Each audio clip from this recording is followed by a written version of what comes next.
C'est officiel, les dirigeants mondiaux préparent quelque chose d'énorme, quelque chose qui va bouleverser le monde entier. Et quand j'en entends parler, un seul mot me vient à l'esprit, tribulation. Est-ce toujours vrai dans un monde où nous avons la technologie pour pirater les êtres humains et les manipuler comme jamais auparavant, que le client a toujours raison, que l'électeur sait ce qui est le mieux? Ou bien avons-nous dépassé ce stade? La réponse simple et définitive qui consiste à dire « Eh bien, c'est ce que les gens veulent et ils savent ce qui est bon pour eux » n'est peut-être plus le cas. Que si vous disposez de suffisamment de données et d'une puissance de calcul suffisante, vous pouvez comprendre les gens mieux qu'ils ne se comprennent eux-mêmes. Et vous pouvez alors les manipuler d'une manière qui était auparavant impossible. Parce qu'en fait, si vous pouvez amener les gens à partager une voiture, vous pouvez retirer, beaucoup de voitures des rues. Je crois que c'est à Singapour qu'ils ont étudié comment ils pourraient réduire le nombre de voitures à environ 40% si nous les utilisions de manière plus intelligente. Et ce qui est intéressant avec la technologie, c'est qu'elle rend le partage facile, amusant et non agaçant. Avant, c'était difficile de partager. Il fallait aller loin pour récupérer une clé. Ce n'est pas idéal pour prendre une voiture. Mais si vous utilisez celle d'un voisin via une application sans même le voir, c'est plus simple et amusant. On commence alors à voir le transport et la circulation différemment. Si vous voulez la vérité, il ne suffit pas d'avoir la technologie pour produire de l'information. Il est désormais indispensable d'avoir des institutions qui s'engagent à distinguer clairement l'information fiable du flot continu d'informations non fiables. Le monde sera plus riche et, vous savez, on pourra travailler moins et avoir plus. Nous fournirons un médecin IA, nous fournirons un tuteur IA. Mais qu'en est-il de vous? À quoi pensez-vous lorsque vous entendez le mot tribulation? Qu'est-ce qui vous vient à l'esprit? Est-ce l'homme de l'iniquité, l'homme qui s'élèvera au pouvoir et gouvernera le monde entier? Si c'est le cas, j'ai déjà partagé mes réflexions sur qui cela pourrait être dans une vidéo précédente, donc nous n'aborderons pas ce sujet aujourd'hui. Peut-être que vos pensées se tournent vers le MOB. Oui, j'abrège pour une raison, mais c'est aussi un sujet que nous avons déjà abordé dans une vidéo précédente. Peut-être que vous vous interrogez sur les deux témoins de l'Apocalypse. Qui sont-ils? Que feront-ils? Encore une fois, j'ai partagé mon avis sur qui, selon moi, seront ces deux hommes. Ou peut-être que votre esprit se tourne vers l'abomination de la désolation, les 7 trompettes de l'Apocalypse, ou même les terrifiants 4 cavaliers. Peut-être que c'est cela qui vous vient à l'esprit. Eh bien, croyez-le ou non, nous avons déjà abordé tous ces sujets en profondeur sur cette chaîne. Donc à ce stade, vous vous demandez probablement, Joe, de quoi reste-t-il encore à parler? N'as-tu pas déjà tout dit sur la tribulation? Eh bien non, pas tout à fait. Il y a encore des aspects de la tribulation qui ne reçoivent pas beaucoup d'attention, et aujourd'hui, je veux explorer l'un des éléments les plus mystérieux de tous, le reteneur. L'un des mystères les plus déroutants de la prophétie biblique est « Qu'est-ce que le reteneur » ou « Qui est le reteneur ?» Paul en parle, 2 Thessaloniciens 2. La Bible dit « Et maintenant vous savez ce qui retient afin qu'il soit révélé en son propre temps, car le mystère de l'iniquité agit déjà. Seulement celui qui le retient maintenant le fera jusqu'à ce qu'il soit ôté du chemin. » Alors, qu'est-ce que ce reteneur et pourquoi est-il si important? Il existe plusieurs théories, et chacune d'elles a son propre fondement biblique. D'accord. Premièrement, le Saint-Esprit. L'une des opinions les plus largement acceptées est que le reteneur est le Saint-Esprit, qui agit à travers l'Église. L'idée est que tant que l'Église est présente sur terre, l'influence du Saint-Esprit retient le mal de prendre totalement le contrôle. Cela rejoint en fait la théorie de la pré-tribulation, que nous allons aborder sous peu, ainsi que les autres points de vue. Mais actuellement, ceux qui adhèrent à cette vision pensent qu'une fois que l'Église sera enlevée au ciel, l'œuvre de retenue du Saint-Esprit sera retirée, permettant ainsi à l'Antéchrist de prendre le pouvoir sans entrave. Maintenant, que vous soyez d'accord avec cette position ou non, il y a une chose que vous ne pouvez pas nier. Bien que l'Église ne soit pas ce qu'elle devrait être, une fois qu'elle aura disparu, tout sera permis, car toute la lumière du Christ, toute la bénédiction de la parole de Dieu seront totalement retirées. Maintenant, encore une fois, avant de vouloir écrire un commentaire, retenez-vous un instant. Nous allons discuter chaque point de vue de manière égale et je crois, de façon juste, un peu plus tard dans la vidéo. Deuxièmement, l'archange Michel. Une autre théorie populaire est que le reteneur est l'un des anges les plus haut placés, l'archange Michel, car il est connu comme le protecteur du peuple de Dieu. Nous voyons Michel mentionné dans Daniel 10, 13 à 21 et de nouveau dans Daniel 12, 1, où il veille sur les descendants de Jacob. Selon ce point de vue, le retrait de Michel de son rôle de protecteur pourrait coïncider avec la libération du pouvoir de l'Antéchrist, ce qui permettrait au mal de prospérer pendant la tribulation. Et cela aurait un certain sens que Michel disparaisse de la scène, puisque nous savons qu'il a autre chose à faire ailleurs. Dans Apocalypse 12, 7, nous lisons que l'archange Michel mène un immense affrontement dans le ciel avec ses anges contre le dragon et ses anges. Oui, je comprends ce que tu dis, cependant. Tu dis, Joe, mais en quoi cela soutient-il le point de vue selon lequel Michel veille sur les descendants de Jacob? Eh bien, n'oubliez jamais ceci, seul Dieu est omniprésent. Même les anges ne peuvent pas être à deux endroits en même temps. Se pourrait-il que Michel ait dû quitter cette tâche importante de veiller sur la terre pour assumer une mission encore plus grande au ciel? Je pense en fait qu'il y a quelque chose qui rend cette théorie un peu discutable. Je crois personnellement que cet affrontement a déjà eu lieu et que le malin et ses anges déchus ont déjà été chassés du ciel. Cependant, beaucoup d'entre vous qui défendent cette position argumenteraient que oui, il a déjà été expulsé du ciel en tant qu'ange saint, mais qu'il a encore une certaine forme d'accès, ou du moins qu'il essaiera de remonter au ciel une dernière fois pendant la tribulation. Je vous laisse donc partager vos réflexions dans la section des commentaires.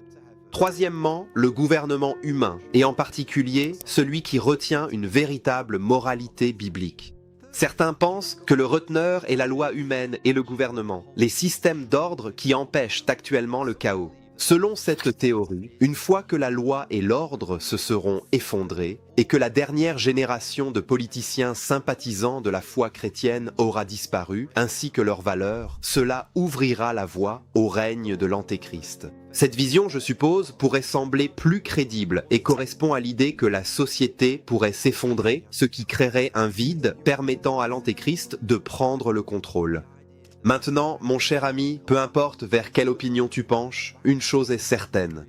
Une fois que le reteneur sera retiré, les portes du mal s'ouvriront et la tribulation commencera pleinement. Et pour citer le prophète Jérémie, « Hélas, car ce jour est grand, il n'y en a point eu de semblable. C'est un temps d'angoisse pour Jacob. » Et pour citer Jésus-Christ lui-même, il a dit « Car alors, la détresse sera si grande qu'il n'y en a point eu de pareil depuis le commencement du monde jusqu'à présent, et qu'il n'y en aura jamais. » D'accord, écoutez-moi. Lorsque nous parlons de la prophétie de la fin des temps, l'un des passages les plus cruciaux est la prophétie des 70 semaines dans Daniel 9.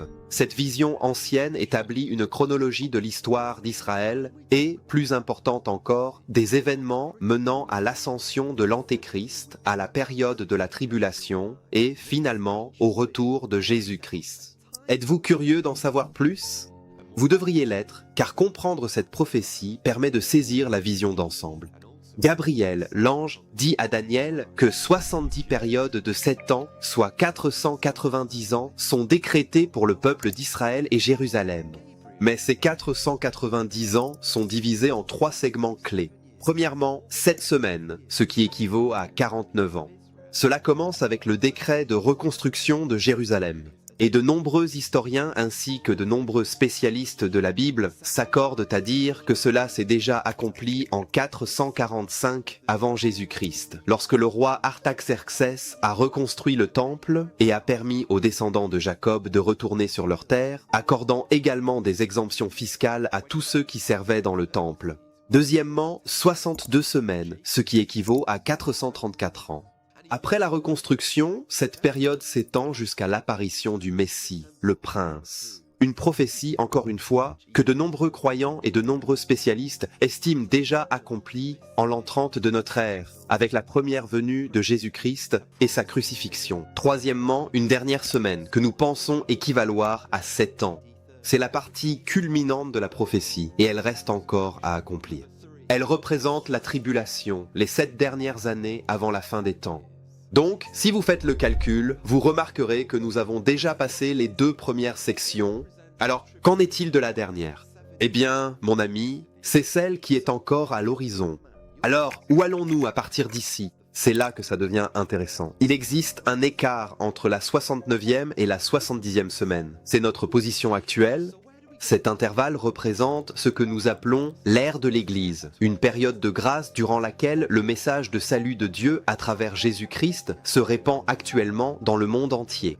C'est une période de grâce, mais elle ne durera pas éternellement. Et c'est précisément pour cela que, si tu es en dehors du royaume de Dieu en ce moment, tu dois écouter ce message, te repentir et placer ta confiance en Jésus-Christ dès maintenant, tant que nous sommes encore dans le temps de la grâce. Daniel 9:27 se concentre sur cette dernière période de 7 ans qui sera marquée par une alliance avec une figure puissante, l'Antéchrist.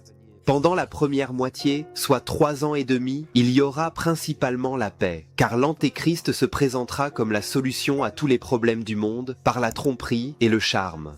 Mais à la moitié de cette période, il rompra l'alliance avec le peuple de Jacob et commettra l'abomination de la désolation. Cet acte inaugurera la grande tribulation, la pire période de tristesse de l'histoire humaine, qui durera également 3 ans et demi. Et pendant cette période, beaucoup des enfants de Jacob reconnaîtront que Jésus est vraiment le Messie. Et ils viendront à la fois en voyant de nombreux signes et prodiges. Et encore une fois, si vous voulez savoir qui je pense que ces personnes sont, n'hésitez pas à regarder cette vidéo ici. Mais souvenez-vous aussi de ceci. Ils viendront également à la foi parce qu'il y aura 144 000 évangélistes issus des 12 tribus de Jacob, et ils parcourront le monde pour prêcher pendant ces 7 années, et beaucoup de personnes seront sauvées. Et ceux qui seront sauvés pendant la tribulation seront connus comme les saints de la tribulation. Maintenant, parlons de l'une des plus grandes questions de la prophétie de la fin des temps. Quand les croyants seront-ils enlevés pour rencontrer Jésus dans les airs? Il existe 3 principales opinions à ce sujet. Et je dirais que, même si j'essaye autant que possible de rester neutre pour ne pas mal représenter les opinions de qui que ce soit, je trouve quelque chose de très décourageant. Je trouve très triste que des chrétiens se disputent à ce sujet. Je comprends que nous puissions chacun avoir de solides arguments bibliques pour défendre notre position. Mais si je peux le dire ainsi, nous ne devrions pas trop nous préoccuper du moment où nous serons enlevés. L'essentiel sur lequel nous pouvons tous être d'accord, c'est que Jésus revient. Et que vous soyez pré-tribulationniste ou post-tribulationniste, vous volerez côte à côte dans le ciel. Et lorsque vous verrez le visage de Jésus-Christ dans les airs, vous ne penserez pas à ce moment-là. Je te l'avais bien dit, j'avais raison depuis le début. Non, vous ne direz pas cela à votre frère ou à votre sœur. Vous serez simplement tellement heureux de partager ce moment avec le Seigneur Jésus-Christ et avec vos frères qui sont dans les airs avec vous. Alors, tout d'abord, parlons de la vision pré-tribulationniste. La vision pré-tribulationniste soutient que l'Église sera enlevée avant que la tribulation ne commence. Ceux qui défendent ce point de vue citent souvent des passages comme un Thessaloniciens 5:9. Car Dieu ne nous a pas destinés à la colère. Et Apocalypse 3:10, je te garderai de l'heure de l'épreuve. L'idée ici est que la tribulation est un temps de jugement sur un monde incrédule. Et puisque les croyants ne sont pas destinés à subir la colère de Dieu, ils seront entièrement épargnés de la tribulation. Cette vision s'aligne également avec la théorie selon laquelle le reteneur est le Saint-Esprit et que son influence serait retirée dès que l'Église serait elle aussi enlevée. L'équipe pré-tribulation soutiendrait également qu'un Dieu aimant ne permettrait pas à ses précieux enfants de traverser une telle épreuve, surtout après avoir lavé leurs péchés et les avoir sauvés. Ils avanceraient aussi que, si l'on lit l'Apocalypse de façon chronologique, l'Église est absente pendant la période de la tribulation. Autrement dit, on n'entend plus parler de l'Église depuis Apocalypse chapitre 4 jusqu'au chapitre 19, lorsque le Christ revient avec son peuple. À présent, discutons de la vision de la mi-tribulation. Les partisans de la mi-tribulation suggèrent que l'harpazo aura lieu à la moitié de la tribulation. Après que les 3 premières années et demie se soient écoulées, juste avant que ne commence la pire partie, la grande tribulation, c'est à ce moment-là qu'ils partiront. Cette vision repose également sur la distinction entre la première moitié relativement paisible de la tribulation et la seconde moitié bien plus difficile. Les partisans se réfèrent à un Corinthiens 15:52 qui parle d'être enlevé à la dernière trompette, et ils interprètent cela comme le milieu de la tribulation, correspondant à la 7e trompette dans l'Apocalypse. Au moins, avec ces personnes, lorsque nous serons enlevés dans les airs, S'ils se trompent, ils pourront au moins dire « Eh bien, je n'étais pas loin, non ?» Enfin, nous avons la vision post-tribulationniste. Les partisans de la post-tribulation croient que l'Église traversera toute la tribulation et sera enlevée tout à la fin, lorsque Jésus reviendra pour établir son royaume. Les défenseurs de ce point de vue se réfèrent à Matthieu 20, 89 à 31, qui décrit le rassemblement des élus immédiatement après la tribulation. Selon cette perspective, les croyants doivent se préparer à endurer la tribulation, car Jésus-Christ lui-même en a averti dans Jean 16, 33. Il dirait aussi que les croyants dans les pays où le christianisme n'est pas le bienvenu n'ont aucun mal à croire à la perspective post-tribulationniste, car ils savent déjà ce que c'est que de lutter pour le Christ. Mais nous, en Occident, nous trouvons cela trop difficile à croire, car nous avons connu une paix et une sécurité relative. Ils avanceraient également que si les deux premiers camps se trompent, cela pourrait entraîner une désillusion chez les chrétiens. Vous savez, dans le cœur des croyants, ils pourraient laisser l'incrédulité s'installer. Lorsque les gens commencent à se demander « Dieu, pourquoi ne m'as-tu pas sauvé au jour de la colère? Tout ce que j'ai cru dans la Bible est-il un mensonge ?» Parce qu'ils étaient tellement convaincus que Dieu les retirerait avant que la tribulation n'ait lieu. Puis-je donc vous poser poliment une question? Quelle position adoptez-vous? Pré, mi, post ou aucune du tout? Pourriez-vous simplement laisser un commentaire dans la section des commentaires et me dire ce que vous en pensez? Mais pour l'instant, j'espère vraiment que vous sentez que je suis resté neutre dans ma présentation. Et j'espère encore que vous vous demandez de quel côté je me situe. Parce qu'en un sens, savez-vous pourquoi je dis cela? En réalité, ce que je pense n'a pas vraiment d'importance, car je suis juste une personne ordinaire comme vous. Ce que Joe Kirby pense n'a pas vraiment d'importance. Mais peut-être qu'un jour, quand je serai un peu plus intelligent, je partagerai mes réflexions sur ce sujet. Mais pour l'instant, je suis très conscient que nous avons un large public et je ne veux pas induire en erreur les plus jeunes dans la foi. Parce que, aussi embarrassant que cela puisse être à admettre, il m'est arrivé de dire des choses stupides sur cette chaîne et j'en ai même perdu le sommeil la nuit en me disant « Pourquoi ai-je dit ça? Je ne peux pas revenir en arrière. » Et comme l'Écriture le dit, « Mes frères, qu'il n'y ait pas beaucoup d'entre vous qui deviennent enseignants, sachant que nous serons jugés plus sévèrement. » D'ailleurs, c'est un verset que je pense qu'on devrait recommencer à faire circuler, surtout auprès de la génération des TikTokers de 19 ans, ou de la star des réseaux sociaux qui vient d'être sauvée depuis 5 minutes et veut déjà commencer à enseigner la Bible. Nous devons vraiment nous assurer d'avoir les faits exacts, car il y a un juge silencieux qui tient compte de chaque parole inutile que nous prononçons. Oui, bien sûr, partagez votre témoignage. Oui, bien sûr, partagez un verset qui vous a encouragé. Mais lorsque nous venons en ligne et que nous nous tenons devant des milliers de personnes et que nous disons « Voici ce que je crois que la parole de Dieu dit », il vaut mieux que vous sachiez. Il vaut mieux que vous sachiez que vous avez fait vos devoirs, car il y a des âmes éternelles auxquelles nous nous adressons. Et l'évangile est important, et le Seigneur Dieu nous en demandera compte un jour. Nous aurons à rendre compte de chaque âme à qui nous avons prêché la parole. Avons-nous fait nos devoirs ? Sommes-nous absolument certains que ce que nous disons est la vérité?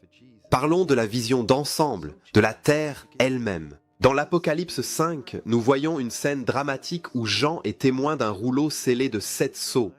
Personne dans le ciel ni sur la terre n'est trouvé digne d'ouvrir ce rouleau, sauf Jésus, l'agneau de Dieu. Alors Jean commence à pleurer, car il ne saura jamais ce que contient ce rouleau. Finalement, l'un des anciens rappelle à Jean que le lion de Juda, le Seigneur Jésus-Christ, a triomphé. Donc à présent, il va ouvrir le rouleau. C'est un point un peu important, alors vous devriez y prêter attention. À l'époque biblique, cette image du rouleau aurait été très familière. Voyez-vous, si vous faisiez faillite à cette époque, votre acte de propriété était roulé dans un parchemin et scellé de 7 sceaux. Et puis, sur le revers, ces mots étaient inscrits, le prix à payer pour récupérer la propriété. Ainsi, vous aviez 7 ans pour essayer de récupérer votre propriété. Ici, nous pouvons voir une image très similaire. Ici, ce rouleau représente l'acte de propriété de la terre. Considérez la terre comme étant spirituellement en faillite. Lorsque Adam et Ève ont péché, l'humanité a perdu la domination sur la terre, et maintenant elle est sous le pouvoir des forces du mal. Et à cause de cela, il faut payer le prix de cette faillite. Tout comme à l'époque biblique, lorsqu'une personne perdait sa propriété à cause d'une dette, seul un parent proche, un rédempteur, pouvait la racheter. Et dans ce cas, Jésus, notre parent, notre Rédempteur, le seul digne, est le seul qui puisse racheter ce que nous avons perdu. Parlons-nous alors des 7 sceaux. À mesure que chacun de ces 7 sceaux est brisé, un jugement différent s'abat sur la terre. Maintenant, je vais passer très rapidement sur ceci, sauf pour le premier.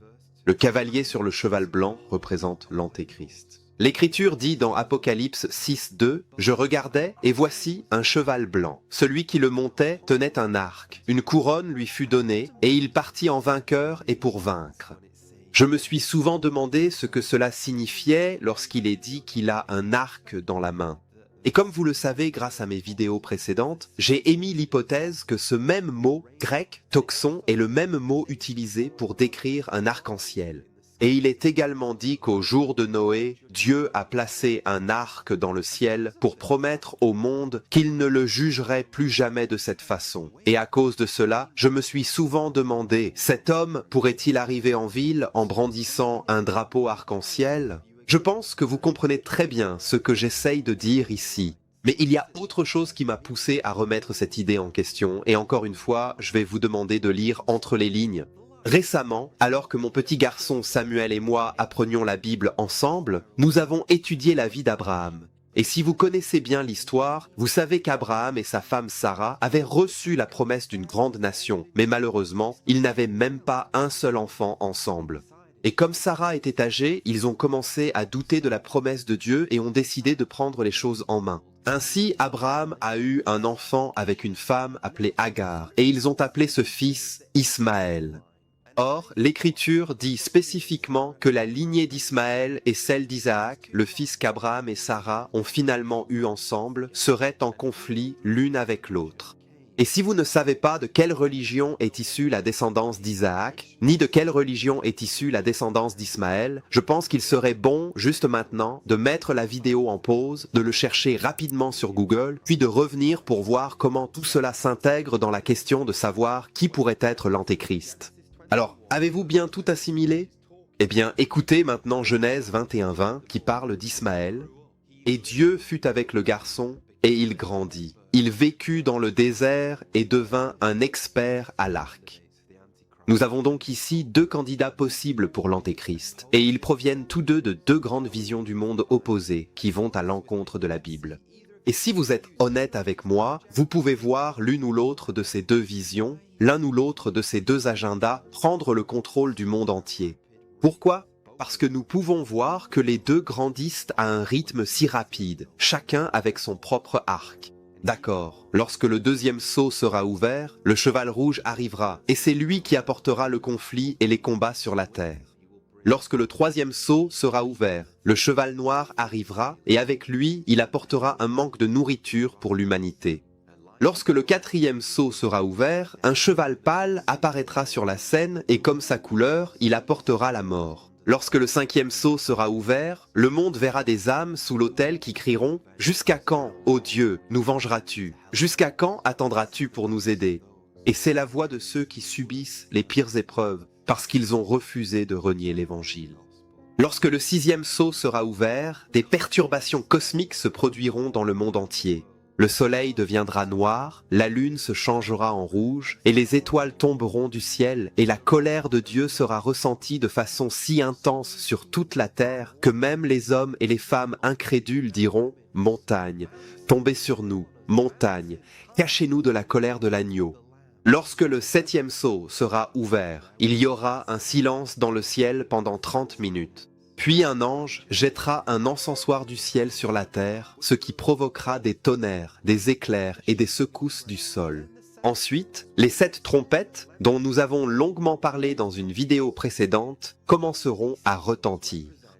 Tous ces sceaux représentent Jésus reprenant possession de la terre, mais cela s'accompagne d'un grand coup de jugement. La terre est spirituellement en faillite et elle doit être purifiée à travers ces épreuves avant que le royaume de Dieu puisse être pleinement établi.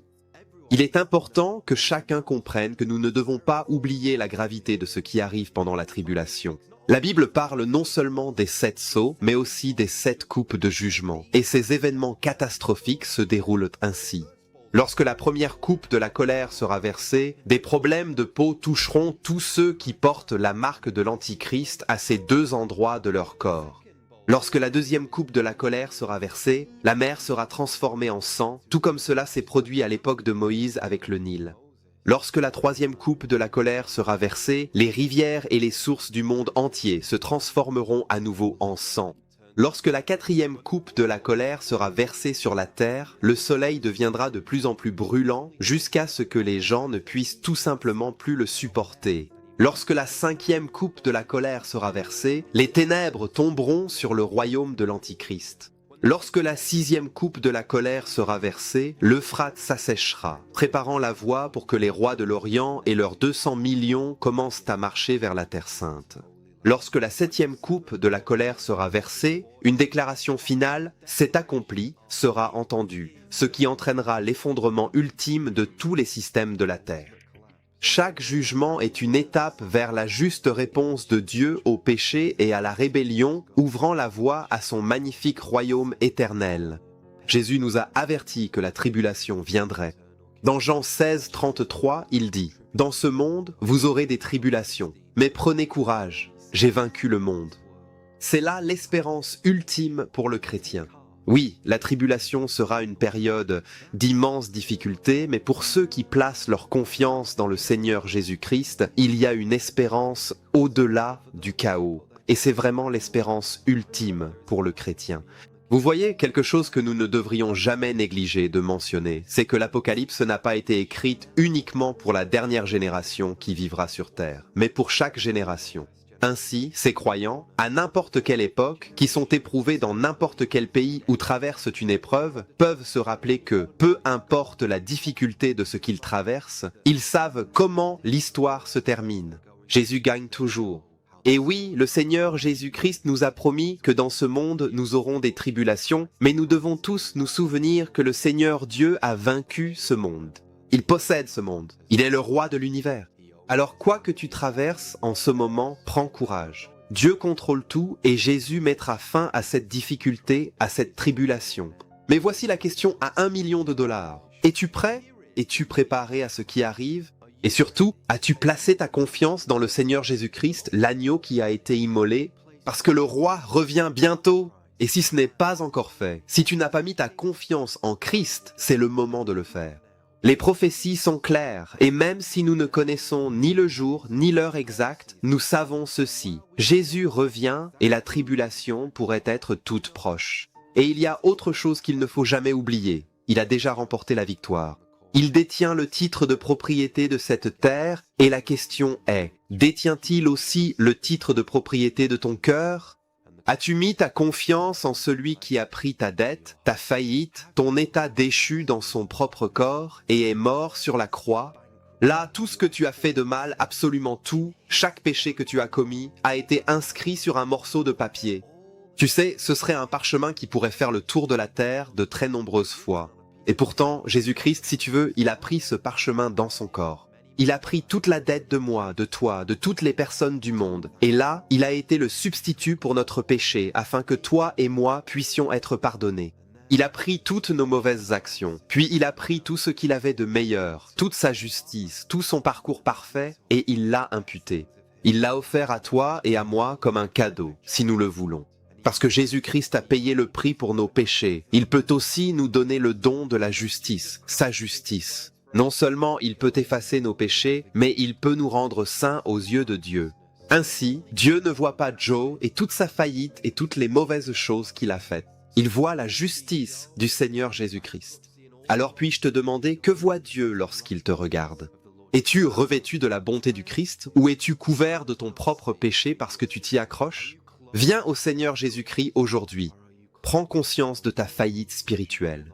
Reconnais ta dette et demande à Jésus de payer le prix, de prendre cette dette, de la déchirer et de te donner la vie éternelle. Et confiance en celui qui est ressuscité d'entre les morts, qui est au ciel en ce moment, et qui revient pour un peuple.